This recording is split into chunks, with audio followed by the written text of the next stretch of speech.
નમસ્કાર વિદ્યાર્થી મિત્રો,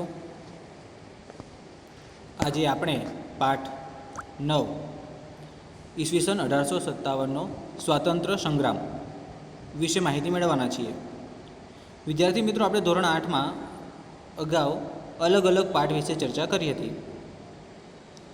તો ચાલો આજે આપણે વાત કરીએ ઈસવીસન 1857નો સ્વાતંત્ર્ય સંગ્રામ. તો આપ સૌ જાણો છો એમ ભારતમાં યુરોપીય પ્રજાના આગમન અને એમાંય ખાસ કરીને ભારતમાં બ્રિટિશ શાસનની રીતિના પરિણામે રાષ્ટ્રવાદનો ઉદ્ભવ થયો હતો. ઈસવીસન 1857માં ભારતમાં એક મહત્ત્વની ઘટના બની. આ ઘટનાને ભારતમાં રાષ્ટ્રવાદના ઉદયમાં મહત્ત્વના પરિબળો રોપ્યા. એટલે કે રાષ્ટ્રવાદના ઉદયમાં મહત્ત્વના પરિબળોમાં પ્રથમ ઘટના તરીકે ઈસવીસન 1857ના સ્વાતંત્ર્ય સંગ્રામને જોવામાં આવે છે. વિદ્યાર્થી મિત્રો, ભારતમાં બ્રિટિશ શાસનની જે રીતિનીતિઓ હતી એમાં ખાસ કરીને ભેદભાવની નીતિઓ હતી. એના પરિણામે ભારતમાં રાષ્ટ્રવાદનો ઉદય થયો હતો.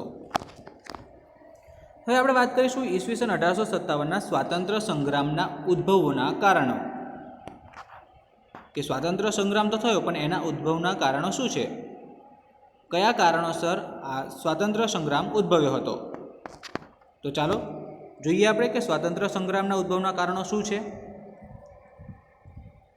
તો વિદ્યાર્થી મિત્રો, ભારતમાં અંગ્રેજોએ સત્તા મેળવવા માટે અપનાવેલી દમનકારી કૂટનીતિ એટલે કે મુત્સદ્દીગીરીને કારણે ભારતમાં બહોળા પ્રમાણમાં ઊભો થયેલો અસંતોષ એ ઈસવીસન 1857ના સંગ્રામનું મુખ્ય કારણ હતું. વિદ્યાર્થી મિત્રો, ભારતમાં અંગ્રેજોએ સત્તા મેળવ્યા પછી ભારતીયો પર રીતસરની દમનકારી કૂટનીતિઓ અપનાવવામાં આવી. સતત ભારતના લોકોને દબાવવામાં આવ્યા અને એમાં પણ ખાસ કરીને ઘણા બધા સુધારાઓ જે હતા, આ સુધારાઓ સામે પણ અસંતોષ ઊભો થયો હતો. આ અસંતોષ કેમ ઊભો થયો તેના વિશે આપણે જો વિગત વાત કરીએ તો સૌથી પહેલું કારણ હતું સામાજિક અને ધાર્મિક કારણ. વિદ્યાર્થી મિત્રો, આપણો સાંસ્કૃતિક દેશ અલગ અલગ સામાજિક અને ધાર્મિક વિભિન્નતા ધરાવે છે. જેમાં કંપની સરકારે સામાજિક સુધારણાની જે રીત અપનાવી હતી તેણે લોકોમાં ભય ઊભો કર્યો હતો.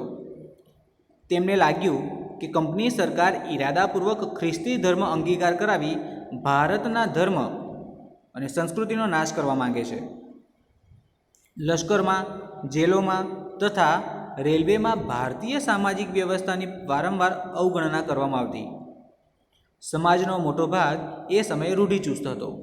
તેથી નવા પરિવર્તનોને તેનામાં અસંતોષ ઊભો કર્યો.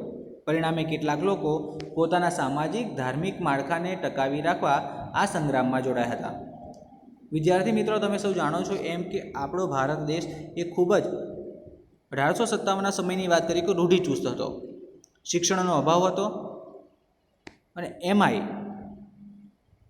કંપની સરકાર એટલે કે અંગ્રેજ સરકારે જે સામાજિક સુધારણાઓની શરૂઆત કરી, એમાં દૂધ પીતી અટકાવી, બાળકીને દૂધ પીતી કરવી, એ રિવાજ દૂર કરે, વિધવા પુનઃલગ્નની શરૂઆત કરી, એવા ઘણા બધા જે સુધારાઓ હતા એટલે કે ધાર્મિક અને સામાજિક સુધારાઓ જે હતા, એ ધાર્મિક અને સામાજિક સુધારાઓના કારણે લોકોમાં એક પ્રકારનો ભય ઊભો થયો અને લોકોને એમ લાગવા લાગ્યું કે હવે કંપની સરકાર ઈરાદાપૂર્વક ખ્રિસ્તી ધર્મ અંગીકાર કરવા માંગે છે અને એ પ્રમાણે કરશે તો ભારતનો ધર્મ અને સંસ્કૃતિ નાશ પામશે. આ ઉપરાંત લશ્કર અને જેલોમાં તથા રેલવેમાં પણ ભારતની જે સામાજિક વ્યવસ્થા હતી એની વારંવાર અવગણના કરવામાં આવતી અને એના કારણે મોટાભાગના જે લોકો હતા એ આ સંગ્રામમાં જોડાયા હતા. હવે વાત કરીએ આપણે આર્થિક કારણો.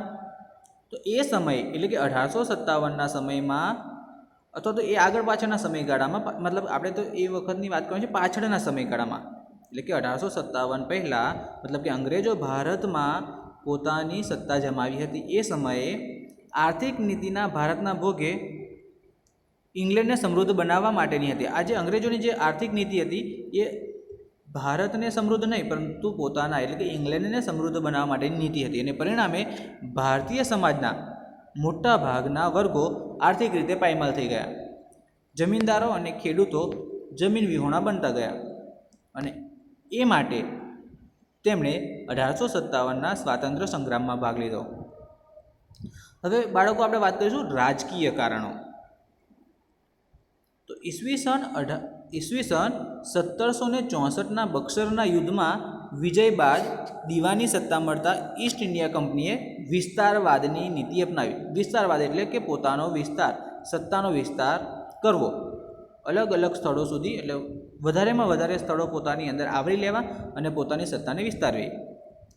કંપનીના અધિકારીઓએ અન્યાયી વિગ્રહો, કૂટનીતિઓ તથા અયોગ્ય જોડાણવાદથી ભારતના ઘણા ખરા પ્રદેશો ઉપર સત્તા સ્થાપી હતી. અને આ નીતિનો ભોગ બનનાર ઝાંસીની રાણી લક્ષ્મીબાઈ, તમે જાણો છો કે ઝાંસીની રાણી લક્ષ્મીબાઈ એ આ જોડાણવાદનો ભોગ બન્યા હતા, તથા બિહારના જાગીરદાર રાજા કુંવરસિંહ જેવા અનેક આગેવાનોએ આગળ જતાં આ સંગ્રામનું એટલે કે 1857ના સંગ્રામનું સુકાન સંભાળ્યું હતું. હવે વાત કરીએ લશ્કરી કારણો. તો બાળમિત્રો, વિશાળ ભારતમાં બ્રિટિશ સૈનિકો અને અધિકારીઓની સંખ્યા ઘણી ઓછી હતી. લશ્કરમાં ભારતીય અને અંગ્રેજ સૈનિકોનું પ્રમાણ લગભગ 6:1 હતું. લશ્કરમાં ઉચ્ચ હોદ્દાઓ અંગ્રેજ અધિકારીઓ માટે અનામત રાખવામાં આવતા હતા. ને હિન્દી સિપાહીઓને બઢતીની તકો ઘણી મર્યાદિત હતી. વિદ્યાર્થી મિત્રો, આ લશ્કરમાં જે પણ ભારતીય જોડાતા હતા એ ભારતીયોનું ઘણી રીતે આર્થિક રીતે શોષણ થતું હતું અને એમાં પણ એમને બઢતી આપવામાં આવતી ન હતી. વેતનમાં પણ ઘણો બધો તફાવત હતો. આપણે જોઈએ છે કે હિન્દી અને અંગ્રેજી સિપાહીઓના પગારમાં ઘણો મોટો તફાવત હતો અને પાયદળના હિન્દી સિપાહીઓને માસિક રૂપિયા માત્ર 7 જ રૂપિયા મળતા હતા, જ્યારે અંગ્રેજ સિપાહીને માસિક રૂપિયા 150 જેટલો ઊંચો પગાર મળતો. વિદ્યાર્થી મિત્રો, અહીંયા તમે જોઈ શકો છો કે ભારતીયો સાથે કેટલો બધો ભેદભાવ થતો હતો. ભારતમાં જે લોકો સત્તા સ્થાપીને બેઠા હતા, એટલે કે ભારતના નાગરિકને પોતાના જ દેશમાં અન્યાય થતો હતો. ક્યાં 7 રૂપિયા અને ક્યાં 150 રૂપિયા. એ ઉપરાંત ભારતીય સિપાહીઓને બઢતી પણ મળતી ન હતી. તો આવા ઘણા બધા અન્યાયી કાયદાઓ હતા. અંગ્રેજ અફસરો હિન્દી સિપાહીઓને ઘણા હલકા અને તુચ્છ સમજતા હતા. તે સમયે ભારતીયો માટે સમુદ્ર ઓળંગવાની મનાઈ હતી. આ એક ધાર્મિક કારણ છે વિદ્યાર્થી મિત્રો આમાં, કે ભારતીયો સમુદ્ર ઓળંગી ન શકે એવી આપણે ત્યાં માન્યતા હતી. તેનું પાલન નહીં કરનારને પોતાના સમાજમાં જ્ઞાતિ બહાર મૂકવાની ભારે સજા કરવામાં આવતી. વિદ્યાર્થી મિત્રો, આવી જો કોઈ ઉલ્લંઘન કરે તો એ માણસને, એ વ્યક્તિને કોઈ પણ સમાજ હોય એ સમાજમાંથી એ વ્યક્તિને બહાર કરી દેવામાં આવતો. આમ હોવા છતાં હિન્દી સિપાહીઓને ફરજિયાતપણે વિદેશમાં બ્રિટિશ યુદ્ધો કરવા માટે મોકલવામાં આવતા, જેથી અન્ય હિન્દીઓની જેમ સિપાહીઓને પણ લાગ્યું કે તેમનો ધર્મ ભયમાં મુકાયો છે અને સિપાહીઓ પણ ભારતીય સમાજનું એક અંગ હોવાથી સામાન્ય પ્રજાએ ભોગવવા પડતા દુઃખોની સીધી અસર તેમના ઉપર પડતી હતી. હવે આપણે વાત કરીશું તાત્કાલિક કારણ.